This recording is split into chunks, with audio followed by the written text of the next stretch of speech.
What's up, everybody? Welcome into the All-22 NFL show. It's the official channel of the All-22 fantasy football platform.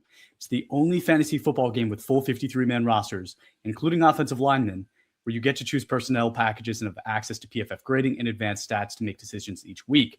To learn more and sign up, go to all-22.com. Ray, hope you're doing well. This is week 17. It's the last week of the regular season. We should be finding out a lot of really important information soon. One, how many people are going to be like on mental health watches because their team just doesn't make the playoffs? They have nothing to watch and live for. How many people out there are going to be loving the draft community time that we're going to have together when we start reviewing prospects? But a lot of really fun things, and honestly, a lot of things for everyone. I was making jokes. Mental health is not a joke. I'm sorry, but Ray, in that vein, how are you? Oh yes, audience, I'm doing great. Thank you for asking. I'm doing very well. So yes, hold your applause. Yeah, doing great. Cool, dude. Well, we have a pretty awesome episode that is about the end of the year, right? It's time where we can start looking back and saying, who is the best, right? And for those of you that are new to this platform, right? I said in the intro, this is about All-22 fantasy football, where we use PFF grading in our analysis of our prospects. And I think it's time, Ray, that we make an All-22 team of the year. Okay, we have the information, the data's in. It's time to make this All-22 team. And if you don't mind, I'll lead it off with quarterback, okay?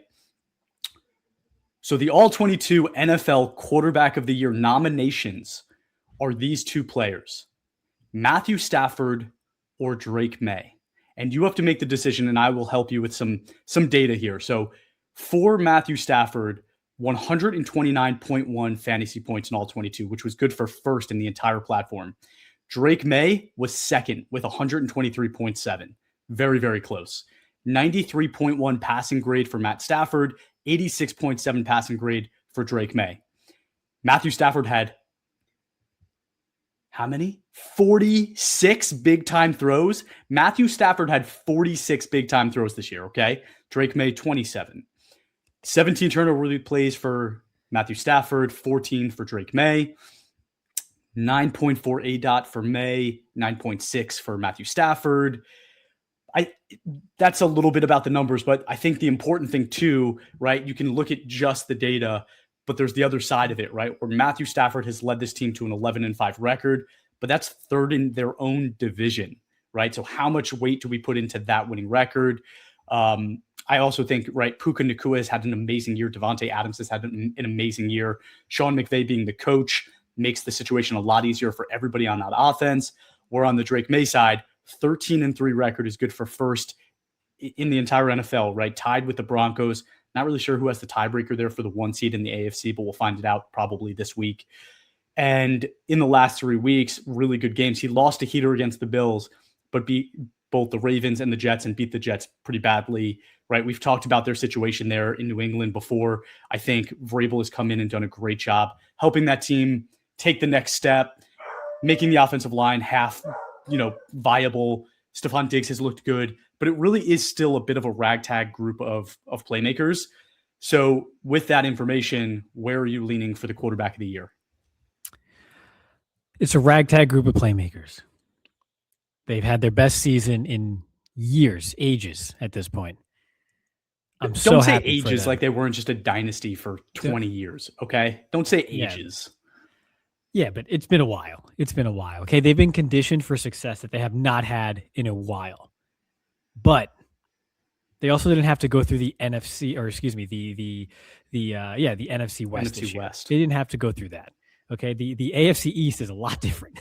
So with that said, it still has to be Stafford. His big-time throw rate is ridiculous. At his age, to be doing what he's doing is crazy. And yeah, I mean, they're still in the playoffs, still won 11 games so far. So, it's still Matthew Stafford. And this isn't a career achievement award either. We'll see what happens with the MVP NFL vote, which probably is leaning a little bit more towards the team accomplishment side, with the Patriots having 13 wins and Drake May kind of being the hot name right now as it relates to the odds-on favorite. But Stafford's just big-time throws, his metrics are phenomenal, and he's had a bit of a tougher road, despite arguably having, it's not even arguable, the better supporting cast around him.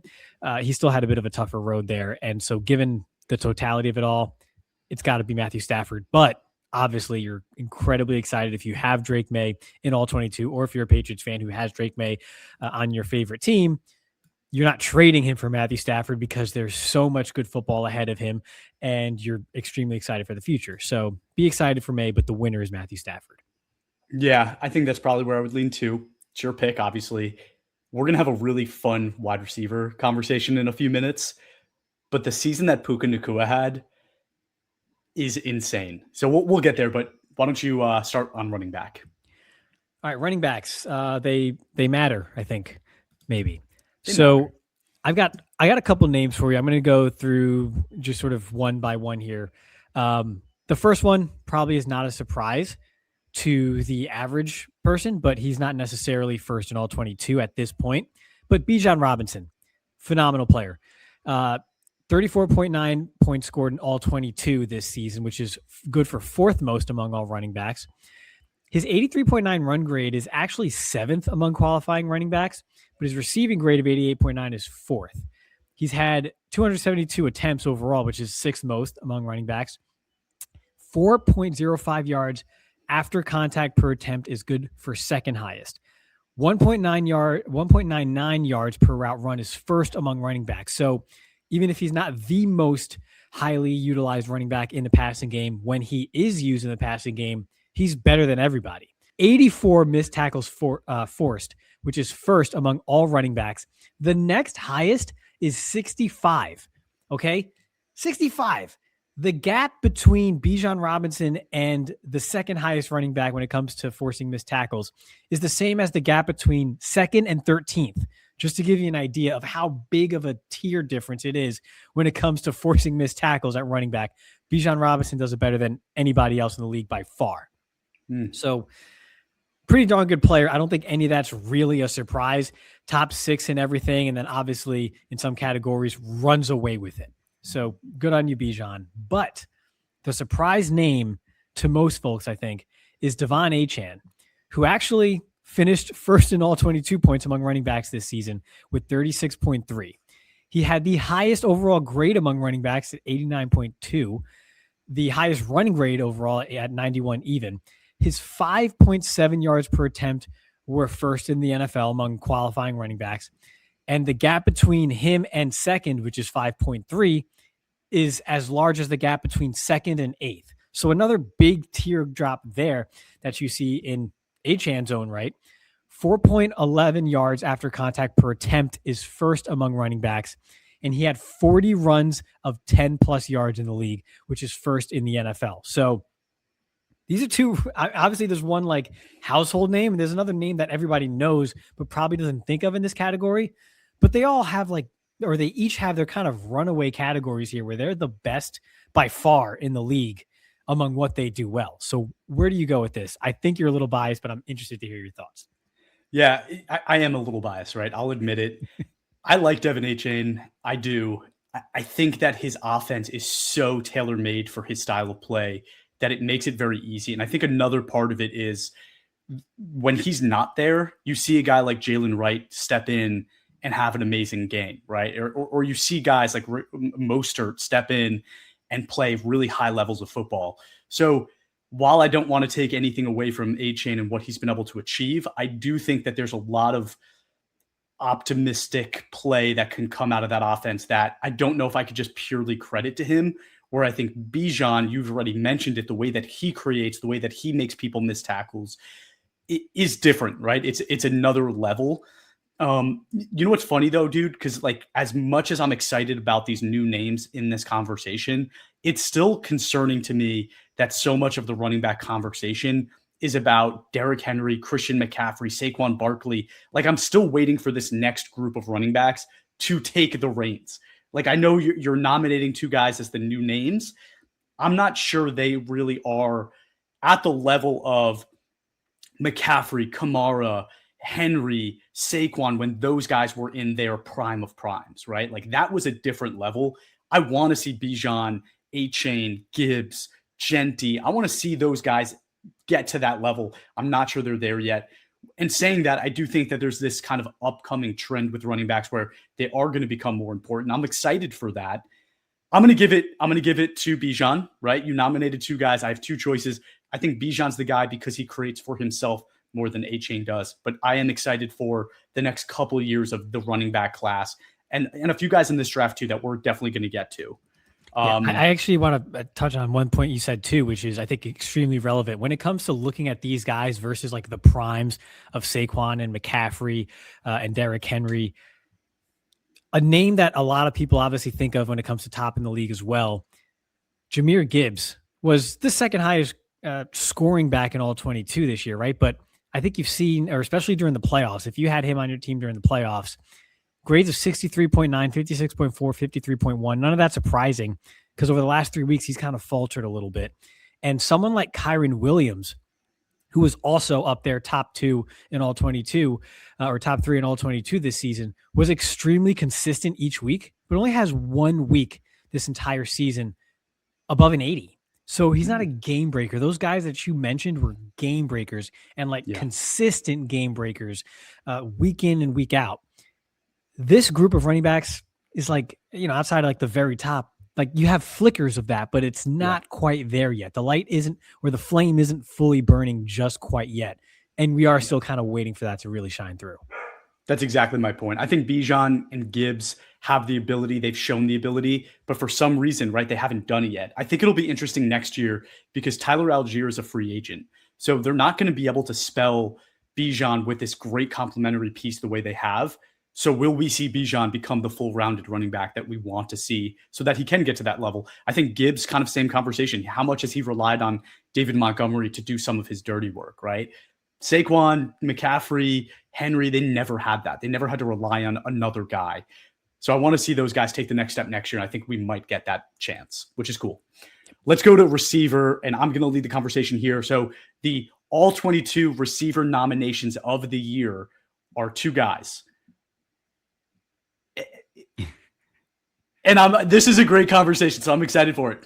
But Jackson Smith-Njigba, I think they're both obvious. So it's Jackson Smith-Njigba and it's Puka Nacua are the two people I'm nominating. But when we really break it down, it gets way more interesting here, okay? So Jackson Smith-Njigba did lead All-22 in fantasy points this year, 83.1 fantasy points. Puka Nacua had 81.7. But Puka Nacua missed a game, and receivers typically get somewhere between 3 and 5 points a game. So if he had played that game, there's a chance that he's significantly higher than Puka at the end of the season, okay? Jackson Smith-Njigba, an insane 93.0 receiving grade. Puka, 95.9. Just to give you some context about 95.9 receiving grade, not only is it the first this year, it's the highest PFF graded receiver this year. I had to go back year by year. It is the highest graded receiving grade that has ever been recorded in the PFF era. I looked at Cooper Kupp's big year, Michael Thomas's big year, Calvin Johnson being in the NFL, Antonio Brown. This is the best receiving grade PFF has ever given to a receiver, and it's happening right now, okay? Going back to Njigba, though, super consistent. 1,709 receiving yards on the year and 10 touchdowns is better than Puka Nacua's 1,639 receiving yards and 9 touchdowns. He also had a rushing touchdown, though, so the touchdown total is actually the same. Njigba, 505 yards after contact. Nacua, 649. 4 drops for Nacua, though, which is actually kind of high for somebody like him.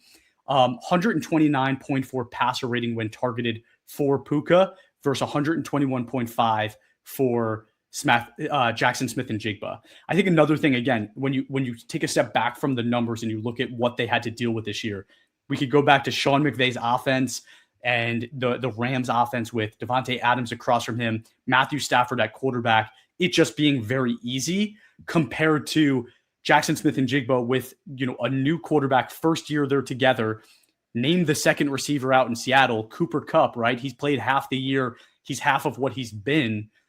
So I don't know. I think it's a close conversation, but the receiving grade for Nacua really blew my mind and made this a really tough decision. So I'm going to make you make that decision.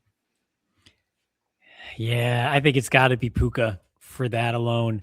And It's just crazy how close he was to one of the most ridiculous catches we've ever seen just a few days ago as well, right there on the sideline late in the game. I really wish he came down with that, but I think it's Puka because yes, that offense makes things easy at times, but he also makes it look easy, way easier than it actually is most of the time.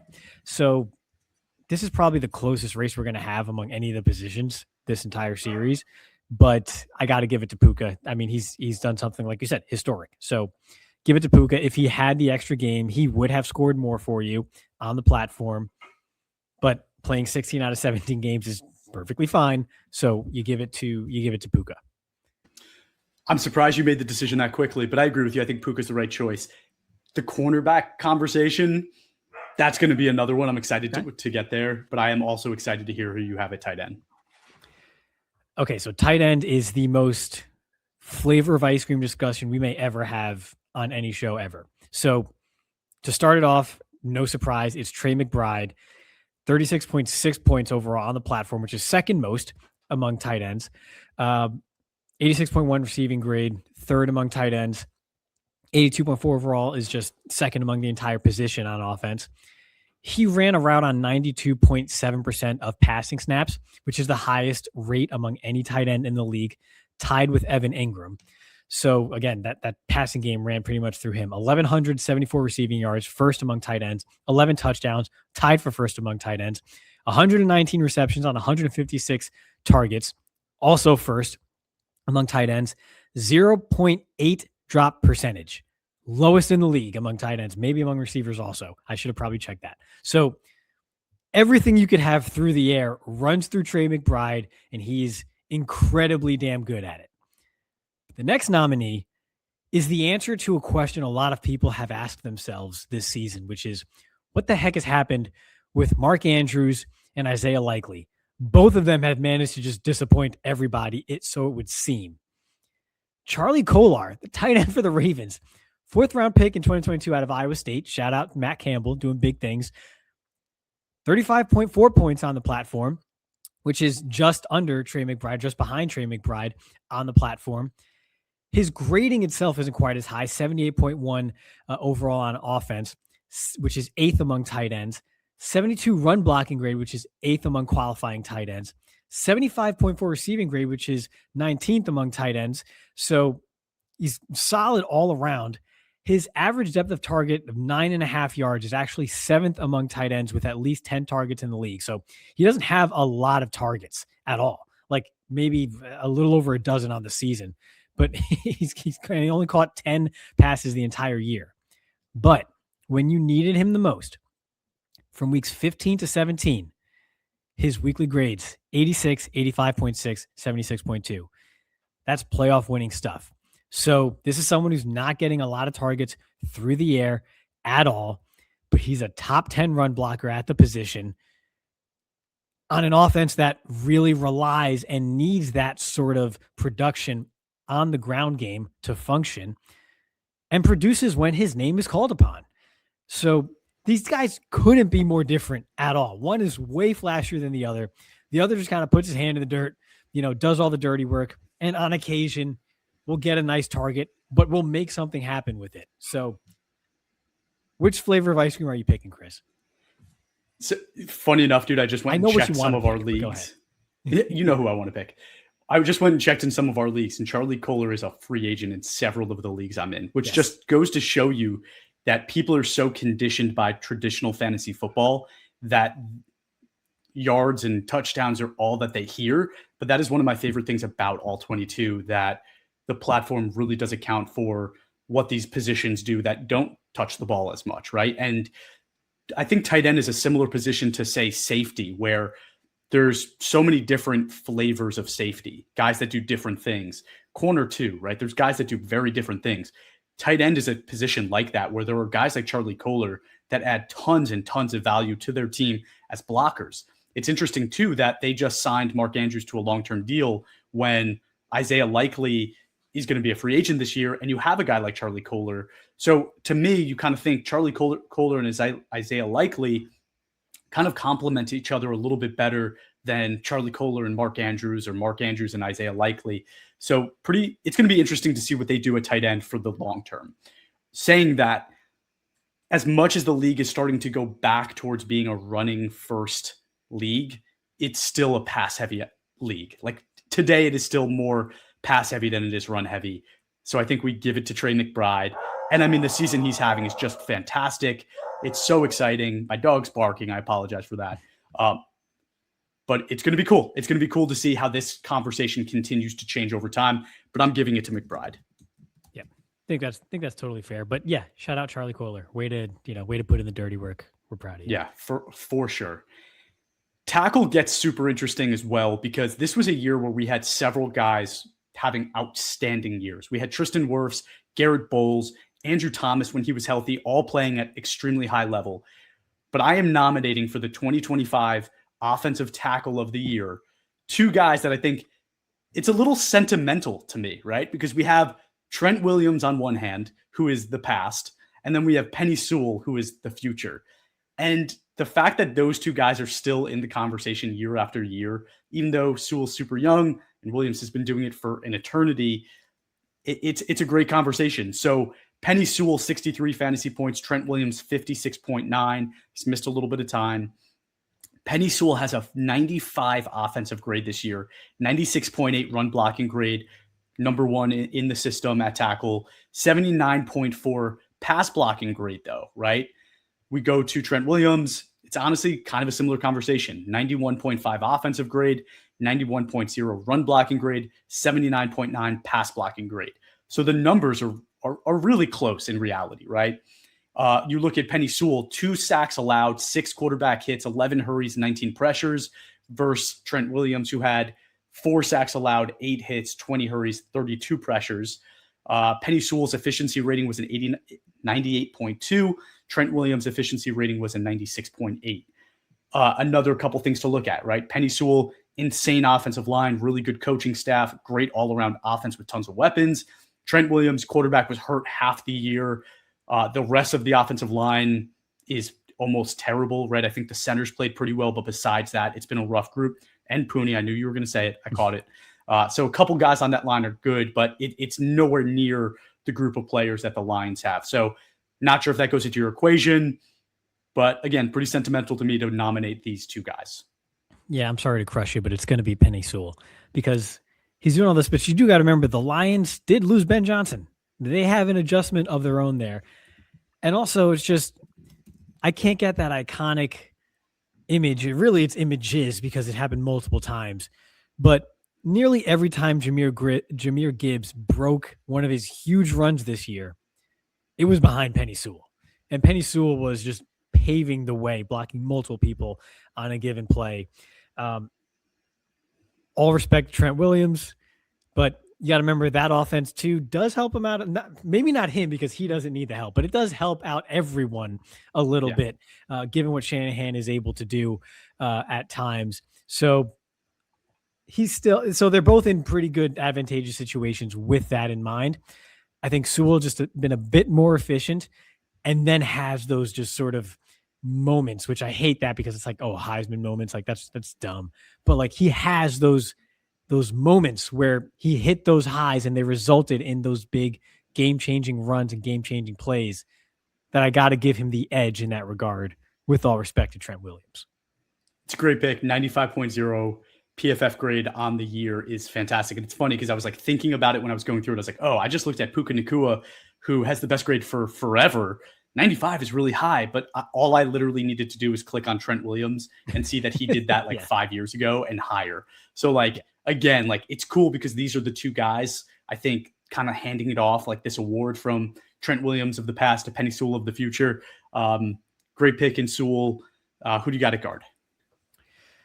I'm glad to see you get all sentimental about the offensive line because that's very sweet. That's why we do this, man. So, first nominee at guard is Quinn Meinerz at right guard for the Denver Broncos. So 47.3 points in All-22, which is first among all guards, the highest graded guard at 91.1 overall, 92.7 run blocking grade, which is first among all guards in the league. He has a nice 69 pass block rate, so 19th among guards in the NFL. So not bad, still very good, but obviously not elite like he is in the ground game. On zone runs, 132 zone runs, he's graded out at 89.3 run blocking wise and 92.2 run blocking on 195 gap runs. So he's a third best zone blocking guard in the league and the overall best gap blocking scheme guard in the NFL. So however you want to run the football, he can do it for you. You can get behind Quinn Meinerz. You can count on him. 0 penalties called on run plays overall. His overall pass blocking efficiency, 97.9, which is 12th among all guards. So still really solid, even when he hangs his hat on what he does on the ground game. He still gets it done pass blocking as well. The second nominee, as you know, is near and dear to my heart, Michael Onwenu. Finally has played all snaps at right guard this year after splitting time last year and then going back and forth like year in and year out since he's entered the league between guard and tackle. He now finally has played all of his snaps at guard this year. 43.3 points on the platform, which is 5th among all guards. 74.2 run blocking grade, which is 10th, and a 78 pass blocking grade, which is 4th. After week 10, his 85.8 overall grade is 4th among all guards. Run blocking grade is 4th among all guards, and his pass blocking grade is 6th among all guards. 0 sacks given up in that time frame, and not a single weekly grade below 74.7 from week 10 onward. And remember, this is his first year back at full-time guard after rotating back and forth between guard and tackle for years, which can really mess with you in your comfort. So while the high-end metrics might not be quite as high as Quinn Meinerz are, he really came on strong the second half of the year as he got more comfortable in one spot finally. So what could you expect to come in the future? Probably more of the same. Which do you take? This is a really tough one. And I love Michael Onwenu. And if you look at his grades, right, you'd mentioned that the last few years he's bounced around. But this is his first really like high graded season since 2021. So like this has been quite a run of like, super high start and then hit a kind of a tough patch, kind of moving him around a little bit. And you're right, he settles and he's already one of the best guards in the NFL again. Another thing, I was like hoping you'd recommend somebody maybe not on a good team so that I could be like, he didn't impact the team as much, but both of these guys are on teams that are playing as good as anybody in football. This one's really hard, but I think it's Quinn Meinerz. Just been really awesome. I think him and Bowles, that tandem on the offensive line has been just so fun to watch. And the way they move people in the run game is so special. I'm loving seeing what RJ Harvey's able to do now since Dobbin's been out and him stepping up and playing well behind these guys. It's a fun offense to watch. I watched them do it to the Packers. It was brutal. And because of that, I kind of got to give him his respect and just give him the award. Yeah, I think you can give it to him because Michael Onwenu will be back here next year. So he will, man. He will. If he stays at guard, he will. All right, we're going to go to center. It was hard for me to make a really good argument here. I'm not going to lie to you. I think one of the names I'm going to nominate is essentially on a trend to be a Hall of Famer. The other one is a guy that stepped up and played really, really well, and I think he deserves his flowers too. But the guys I'm nominating for the 2025 Center of the Year award is Creed Humphrey and Aaron Brewer. Aaron Brewer on the Dolphins, for you, those of you out there that don't even know that, right? But Creed this year, 31.8 fantasy points against Brewers 29.4. The snap counts are pretty close. Creed's played a few more snaps. 89.6 offensive grade for Creed Humphrey, which is first among centers. 90 run blocking grade, which is second among centers. 83.3 pass blocking grade, which is first among centers. So that balance there for Creed Humphrey. This is like the 5th year in a row since he's entered the NFL where we're having this conversation about him being the best center in the NFL. And the fact that it's balanced like that, second best run blocking, first best pass blocking, it's pretty special. Okay. So Brewer, again, giving him his props. 85.9 offensive grade is second, 91.2 run blocking grade is first, but a 69.5 pass blocking grade, still good, but 7th. Okay. They both let up 1 sack. Creed has let up 2 QB hits. Brewer's only let up 1, 10 hurries for Brewer, 12 pressures for Brewer. Creed, 8 pressures, 5 hurries. Again, 5th year in the NFL for Creed, and 4 of those years have been 89 or higher. Okay. And all 5 of them have been over 80. So we're just talking about, again, generational center that we really need to appreciate while he's here. Brewer, on the other hand, this is his first year with an over 80 graded season, but it's only his 2nd year in Miami. And I think him in that offense is making a difference because they desperately needed offensive line help. So really excited for Brewer. Who's your pick? Yeah, we don't do voter fatigue here. All right. If you're No. most deserving, you're most deserving. So it's going to be Creed Humphrey, but I loaded up on a lot of shares of Aaron Brewer in All-22 once he started to really kind of take off. And I'm extremely excited about it, but it's Creed Humphrey. He's in a tier of his own and deserves it. We're not going to, there's no charity awards here. So respect to Aaron Brewer. You're really good. And I'm putting my money where my mouth is by having you in a lot of leagues, but it's Creed Humphrey. All right. Yeah. Easy pick. But dude, 30-minute mark. We're doing a pretty good job halfway through. Let's jump to the defensive side of the ball and lead us off with defensive interior. Okay. I'm not even sure this one is an argument, and I'm not even sure I could. I don't even think I could be partial by doing this. Come on, man. I'm going to start with. I'm not even going to tell you which candidate I'm going to start with, but I'm sure you'll figure it out pretty quickly where this one is going. Kobe Turner, okay, defensive interior for the Rams, 55.6 all-22 points, which is good for 3rd among all defensive interiors on the platform. 81 overall grade, which is 6th among defensive interiors. 70.2 run defense grade is 14th among defensive interiors, and his 82.2 pass rush grade is good for 8th. So pretty darn good balance there with some high-end flickers there. From weeks 11 to 17, so the back half of the year when it gets crunch time and you really need him the most, the 2nd highest graded defensive interior player behind Quinn and Williams at 89.6, and the 4th highest run graded defensive tackle at 80.1, and the 6th highest pass rush graded defensive tackle at 79.3. And he has the most sacks among all defensive interior players with 6. So he really turned it on in the back half of the year when you needed him the most. He was playing at a household name level, even if he's not a household name for most people. The 2nd nominee is Cam Heyward. 59.3 points on the platform, the most among any defensive interior player. 83 overall run defense grade, which is 2nd.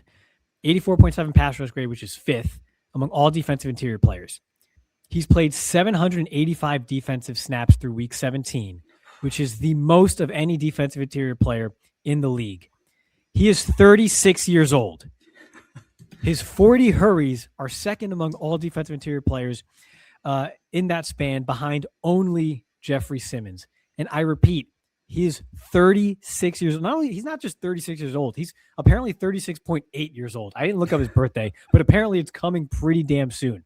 He's 36 years old, and he's top 5 run defender and in pass rush, has the 2nd most hurries in the league. He's 36, Chris, and he was the highest scoring defensive interior player on the platform at 36. It's Cam Heyward, isn't it? Dude, I love Kobe Turner, and I'm so excited you nominated him.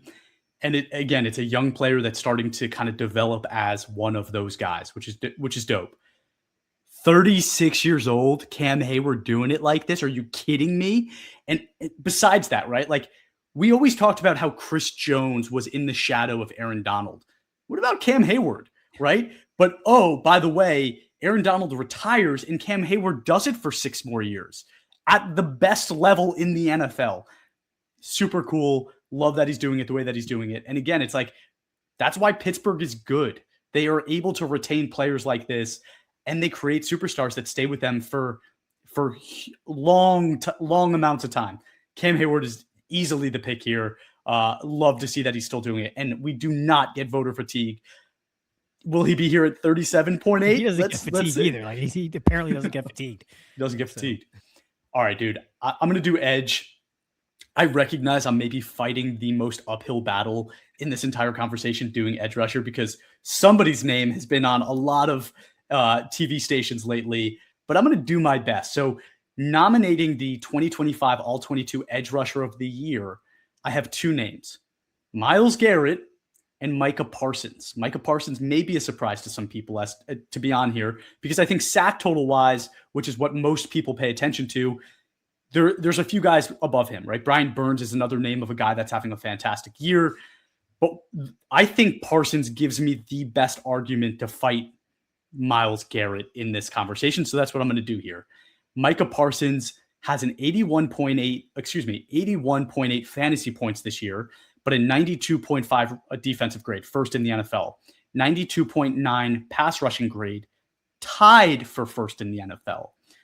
82.7 run defensive grade, which is phenomenal. 75 total pressures, 24 sacks. Again, PFF doesn't do half sacks, so all of the sack numbers are rounded. We're counting them for 24 sacks. 13 hits, 38 hurries, 45 stops. You look at Micah Parsons now, 69.7 fantasy points. Again, he's been hurt since week 16, so he didn't get grades last week, right? So his numbers are going to be a little bit less. 69.7 fantasy points, 92.0 defensive grade, which is third amongst edge rushers, 92.9 pass rushing grade. He's the guy that's tied with Parsons. 70.2 run defensive grade is much lower. But okay, this is where it gets interesting, okay? Myles Garrett had 75 total pressures. Micah Parsons in one less week, 79 total pressures, okay? 24 sacks, 14 sacks. Again, they don't do half sacks. 14 QB hits for Parsons is above Myles Garrett's 13.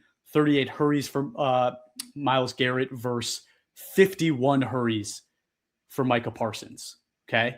28 stops for Parsons. Myles Garrett has 45 stops, okay? I don't know. I think it's at least closer than maybe the media is giving it credit for.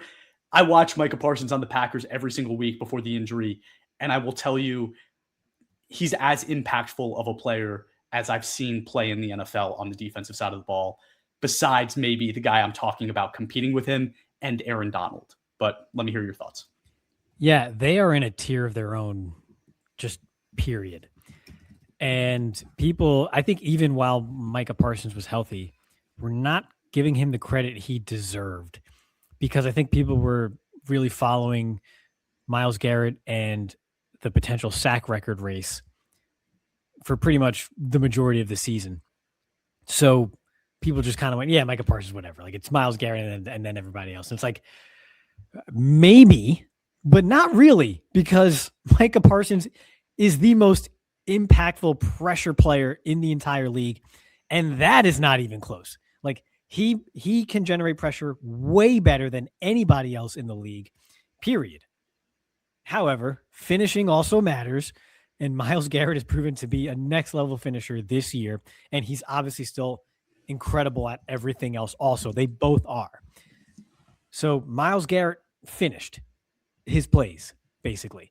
And Micah Parsons was still incredibly impactful, was still elite, probably in a tier of his own with Myles Garrett outside of everyone else, and wasn't quite recognized for it. And now we're going to have to see how he comes back from injury. But the difference is Myles Garrett finished, and that's why he gets this award. The difference isn't that it's Myles Garrett here, Micah Parsons here, and then everybody else. It's really not. They're still like this. But Myles Garrett finished. People paid more attention to his accomplishments this year because, again, he was making history or chasing history. So I get it. It's way closer than anybody's going to give it credit for, but it is Myles Garrett. No argument. In one league, I have them both, and it's amazing, by the way. That's cheating. Yeah, it really is. Yeah, it really is. All right. Go to linebacker. Let me hear it. It better be my guy. I love linebackers. All right. I love linebackers. You guys know that. I'm the linebacker sort of rotation guy. We talked about this guy last week. It's Devon Bush. Okay. Devon Bush. 37.6. Wait, real quick. He has a 98-yard pick six right now. I did not see that. I'm paying attention to this podcast, but I'm glad that that's very timely. We're probably not going to get this out till Monday, so people can be like, what the hell are you talking about? We are recording during the 1 p.m. Sunday game slot due to some scheduling concerns that we have. Sacrifice. It's called the sacrifice. Yeah. But again, these are the All-22 awards, and the All-22 fantasy season just wrapped up last week. So week 18 does not impact this, but I'm glad Devon Bush is making me look good right now. So I'm going to ride that wave.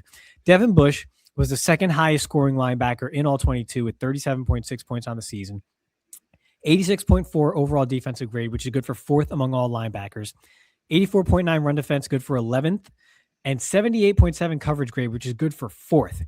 And I know we say that coverage grading is pretty variable, and it is, but that is Devin Bush's sort of archetype, is the athletic, smaller kind of coverage type of player who just really developed into not a stout run defender, but an impactful run defender in the league as well. 68.6 passer rating allowed in coverage is 3rd lowest among all NFL linebackers. He played over 800 snaps through week 17 after playing less than 500 total this year. So he took on a bigger role, stayed healthy, and is obviously making an impact, not just through week 17, but also apparently in week 18 as well. And the thing is, he's still just 27 years old, and you probably got him a lot cheaper in All-22 and invested a lot less in him in All-22 than the next nominee, who is Jack Campbell. So this is a rigged race, but we're going to talk about Jack Campbell. 38.6 points in All-22 this season, which is good for 1st among all linebackers. 92.6 run defense grade is good for 2nd among all linebackers. His 74.3 pass rush grade is good for 7th among all linebackers.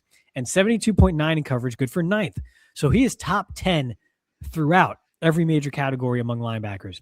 He has 64 stops, which is good for 1st among all linebackers. 3 forced fumbles, which is 2nd most in the league among linebackers. And his 7.5 missed tackle rate is the 12th lowest in the league. So it's only 12th lowest, Chris. He's pretty terrible. I don't see how he could win this award. But why don't you go ahead and make the pick for linebacker of the year in All-22? Yeah, no, I'm excited about the 2 names you threw out there. And again, it's exciting because they're 2 new names, right? These are not names that have been, it was great. Zach Bond. I think Zach Bond is having an awesome year too. Surprised you didn't maybe include him. He was close. Edgerrin Cooper, who I know is your boy. Bobby Wagner, right? Like there are a bunch of guys in here that are having great years that have been in this conversation before. But something I always kind of look at, and I've said it a bunch when I've been kind of putting my nominations out there, is like, what is the surrounding cast like? How easy is their job compared to the other guy? I think playing on a defense that has Myles Garrett, Alex Wright, Mason Graham, Shelby Harris, Carson Swessinger in the year he's having, Malik Collins in the year that he was having before the injury, like, that's as good of a situation in front of you. And again, linebacker, a lot of times it's important what's in front of you. You mentioned Devin Bush is great in coverage. He's been great in coverage, but he's able to do that so much easier because what's in front of him is potentially the best in the NFL this year, right? When you look at the Lions, it is also a really good situation, but I don't think you can compare the 2 and say that the Lions are anywhere close to that, right? Obviously, Aiden Hutchinson is awesome. But DJ Reader's having kind of a down year. Williams, the rookie, is doing okay, but he's not breaking out yet. And besides those 2 guys, it's not much, right? Muhammad, the edge rusher, has played pretty well, but there's not much there that says to you it's an easy situation, right? I think Jack Campbell is proving that he is able to be that kind of old school linebacker that does everything at a high level, but consistently and against anybody, right? And that's what's missing from the NFL today, which I love that Jack Campbell kind of brings to the table. Again, like linebackers that are 250 pounds are not supposed to be able to move the way that Jack Campbell does and be in coverage the way that he is. But we're talking about a 250-pound linebacker that plays coverage snaps almost as good as anybody, right? This is a guy that's also still 25 years old, just getting his legs under him in the NFL. I watched him a lot as a rookie, and even though he's 250 pounds, he looked like kind of like a lost puppy at times. That's just linebacker. So again, excited that he's here. I'm obviously going to choose him, but Devin Bush, another name that I'm really liking and really excited about his futures as well. Yeah. Lions really miss Aleem McNeil. He's back, but not back to form just yet. And enough about Jack Campbell. Chris, go ahead. Tell us what's next. All right, we got cornerback, and this is the one that I said is going to be a really tough situation, and I cheated. I actually am going to nominate 3 because I feel like I have to. Sue me if you feel like you need to. But Devon Witherspoon is where I'm going to lead the conversation. So again, sorry, let me go back. The All-22 NFL nomination for cornerback player of the year. Devon Witherspoon is going to be my nomination number 1, okay? 36.3 fantasy points, 678 snaps because he missed 6 games, which is why I think the conversation is hard. 90 defensive grade is 1st in the NFL. 86.3 run defensive grade is 2nd in the NFL. 85.2 coverage grade is 1st in the NFL. targeted 55 times, allowed 42 receptions, 374 yards allowed, 2 touchdowns. He has 1 interception, 4 pass breakups, and his NFL passer rating against is 98.6. Okay. I think if he played the whole season at that rate, we're probably talking about an easy pick here, but he missed 6 games. Now let's go to the other 2 guys really quick. Cooper DeJean, 48.9 fantasy points, over 1,000 snaps, 77.3 defensive grade is 4th amongst corners, 71.7 run defensive grade is 20th, 79.0 coverage grade is 3rd. He's been targeted 80 times. He's allowed 51 receptions and 570 yards. He's only allowed 1 touchdown. He has 2 interceptions and he has 12 pass breakups. His NFL rating against is 78.6. Okay. Because Witherspoon missed a lot of time, that's why I felt like I needed to include a 3rd. And I think you want me to include Derek Stingley Jr. in this conversation. 43.4 fantasy points this year, 888 snaps, 69.9 defensive grade, which is 18th amongst corners. Not fantastic. His run, and it's really because his run defensive grade is 34.5. I didn't even look up where that ranks. That's just not his game, okay? But a 76.9 coverage grade is 5th. He's been targeted 62 times. He's allowed 33 receptions, 491 yards against. He's allowed 2 touchdowns. He has four interceptions, which leads this group, 9 pass breakups, and an NFL passer rating against of 63.3, which is the best of the 3. I wouldn't want to make this decision, so I'm going to make you do it. This is really tough because there's someone I want to pick who's the person that you said I wanted to have in this conversation. But a lot of the things that I could say about him, I could also say about Cooper DeJean. I do think the missing over a third of the season is really tough for Devon Witherspoon to overcome. The thing about Witherspoon or about DeJean and Stingley is their defensive personnel around them is so good. It does make their lives easier. Derek Stingley, I almost said Derrick Henry. Derek Stingley can be a horrendous tackler because he's on the Houston Texans defense. So yeah, you would like for him to be better, but really you don't have to worry about that too much.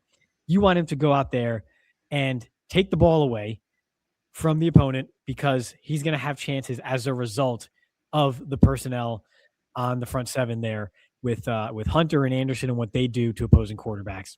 You want someone who can go in there and make plays, take advantage of it. That's exactly what Derek Stingley does. So he plays his role to a T.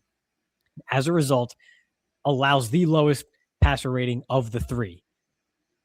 But Cooper DeJean, it's pretty much the exact same story. You want him to take advantage of the opportunities that his defense gives him, but because of what's in front of him, and that's what he does. And he's an incredibly effective coverage player, while also a more effective tackler.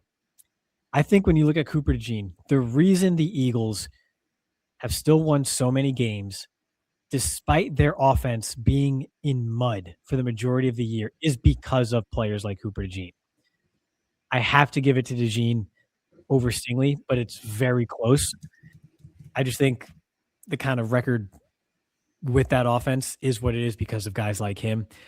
Because even so, while you look at both defensive personnel, between the Texans and the Eagles, and you say they're fantastic, that front of the Eagles has taken a little bit of a step back. Okay, they lost some guys on the edge. Jalen Carter wasn't quite the same most of this year because of the shoulder injuries and such. So they're not as dominant up front as they were the year before. Yet they were still able to carry that team to many wins this season because the back end was better than it has been in the past, and Cooper DeJean's a big part of that. So I got to give it to Cooper DeJean. They're all effective in All-22 when they're on the field. They're all great to have, but I got to give it to DeJean in a very close one. Ooh, wow, I'm shocked by that one. I think all 3 it could have an argument that they should be the guy. But 200 more snaps than any of the other 2 guys. That's big. The 12 pass breakups is pretty huge as well. Like, I don't think he's getting the respect by NFL teams and NFL quarterbacks like Stingley is, which means that he's getting targeted more, but he's not giving up anything, right? So, like, really, really excited there for him. And I know we have one more position left. Why don't you tell us who you have at safety? This was really tough, man. This one's ending on like a bit of a whimper, but we're going to do it anyway. Safety, we're going to start with the highest graded score or the highest scoring player in All-22 at safety, Xavier McKinney, 38.9 All-22 points. Good among all true safeties on the platform. 78.9 coverage grade is good for 7th. 82.7 run defense grade is good for 5th. He has 7 pass breakups, which is good for 2nd in the NFL. So we recall very recently he was leading the league in interceptions. He's not doing that again, but he is still around the football and getting his hand on the ball with 7 PBUs, which again is 2nd among all safeties in the NFL. So he's still around the ball, even if it's not showing on the interception total. His 63.8 passer rating when targeted is 6th lowest among all safeties. And it's not like he has the Texans cornerback duo in front of him. Sorry to say for Chris and all you Packers fans out there, but it's a little bit tougher on the back end for someone like McKinney. Come on, Diggs. Oh, yeah. Oh, yeah. Geez. Good luck with that one, buddy. The next name is not a surprise. This one's kind of chalk. Kyle Hamilton. 37.8 all-22 points is good for 2nd most among safeties on the platform. He is the highest graded overall safety at 88 on the season. 87.2 coverage grade is also 1st among safeties. 91.4 pass rush grade is also 1st at his position. 77.6 run defensive grade is 20th among all safeties. So still incredibly solid in the run game as well. He missed a game early on in the season, or he would be the highest scoring safety on the platform.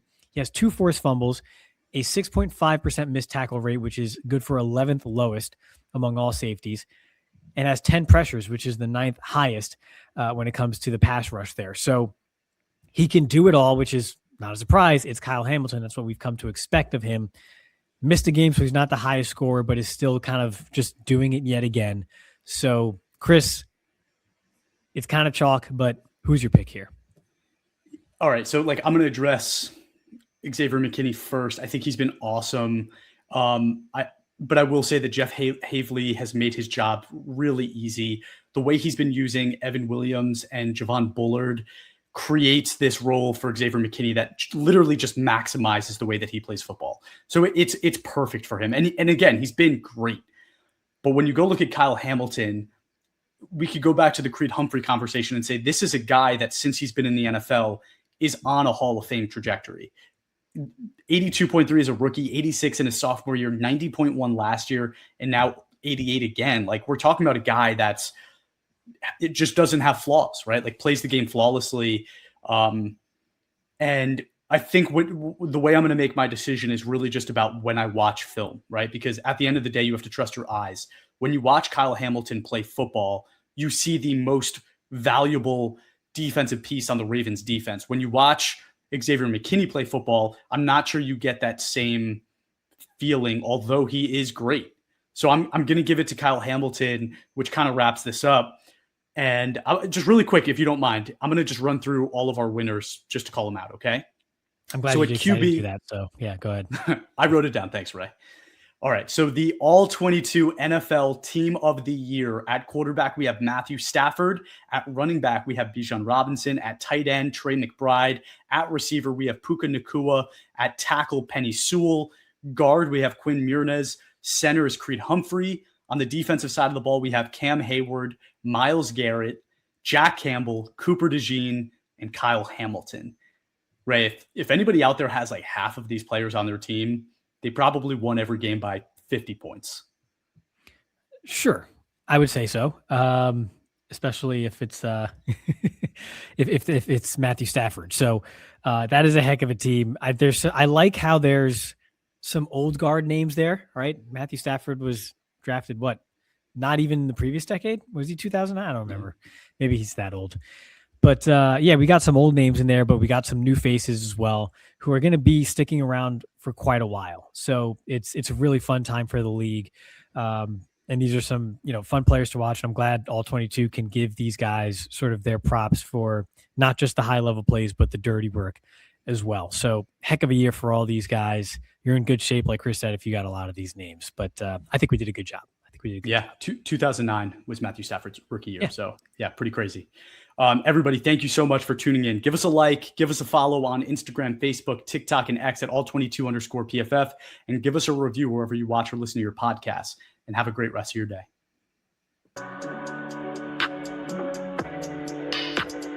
Go.